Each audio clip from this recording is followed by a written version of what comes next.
छोटे से गांव में अच्छे से बसा हुआ था, जहां लोगों के दिल में एक दूसरे के प्रति समर्पण और साथी भाव था। गांव की सुंदर रातें छायाचित्रित थीं और वहां की हर रोजमर्रा की खुशी अद्वितीय थी। इस छोटे से गांव की कहानी में हमारे प्रमुख पात्र हैं आलिया और अभय। आलिया गांव की सुंदर और प्रशिक्षित किशोरी थी, जो अपने सपनों को पूरा करने के लिए बहुत उत्साही थी। उसका सपना था कि वह पुलिस अधिकारी बने और अपने गांव को सुरक्षित रखे। वह गांव के बच्चों को पढ़ाई कराने में अपना समय देती और सड़कों पर सुरक्षित ही बनाए रखने के लिए सक्रिय रूप से काम करती थी। दूसरी ओर अभय एक शरारती और साहसी युवक था, जिसकी शक्ति थी गांव वालों को मिलकर एक साथी और मजेदार गांव बनाने में। वह गांव के हर मुद्दे में शामिल होता था और उसकी मुस्कान हर किसी को प्रेरित करती थी। एक दिन गांव में एक अनोखा घटना हुई। एक छोटे बच्चे की आपातकालीन स्थिति थी और उसके माता पिता बहुत चिंतित थे। आलिया ने यह सुनकर तुरंत अभय को साथ बुलाया और उन्होंने मिलकर उस बच्चे को अस्पताल पहुंचाया। उनका सहयोग और तत्परता ने गांव वालों के दिलों में एक नया समर्पण बुझा दिया। गांव के लोगों ने उन्हें आलिया और अभय को एंटी क्राइम कहने लगे, क्योंकि वे गांव की सुरक्षा और सहायता में अपनी जान लगा रहे थे। इसके बाद से दोनों ने गांव में विभिन्न सामाजिक मुद्दों पर काम किया और लोगों को जागरूक किया।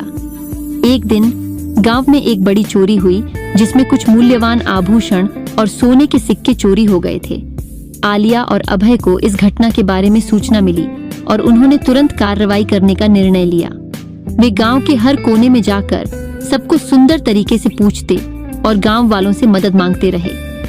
धीरे धीरे उन्हें एक संकेत मिला कि चोरी का आरोप एक गांव वाले पर लगा है।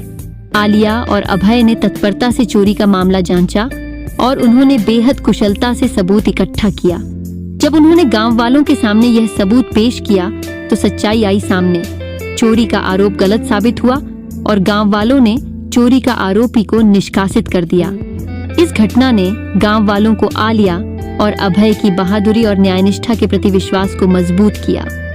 लोग उन्हें गांव के हीरो के रूप में मानने लगे और उनकी महत्वपूर्ण भूमिका में उन्हें एंटी क्राइम कहना आम हो गया। इसके बाद आलिया और अभय ने मिलकर गांव की पुलिस बल को सकारात्मक रूप से सहायक बनाया और गांव को अधिक सुरक्षित बनाने के लिए कई उपायों को शुरू किया। उन्होंने बच्चों को सुरक्षित रखने के लिए साक्षरता अभियान चलाया और समाज में जागरूकता फैलाने का कार्य किया। आलिया और अभय का यह संयोगपूर्ण मिलन गांव के लोगों के जीवन में नए उत्साह की भावना लाया। उनका सामर्थ्य और समर्पण गांव वालों के दिलों को छू गए और वहां का माहौल बना दिया। इस कहानी से हमें यह सीखने को मिलता है कि छोटे गांवों में भी एक सामाजिक समृद्धि है।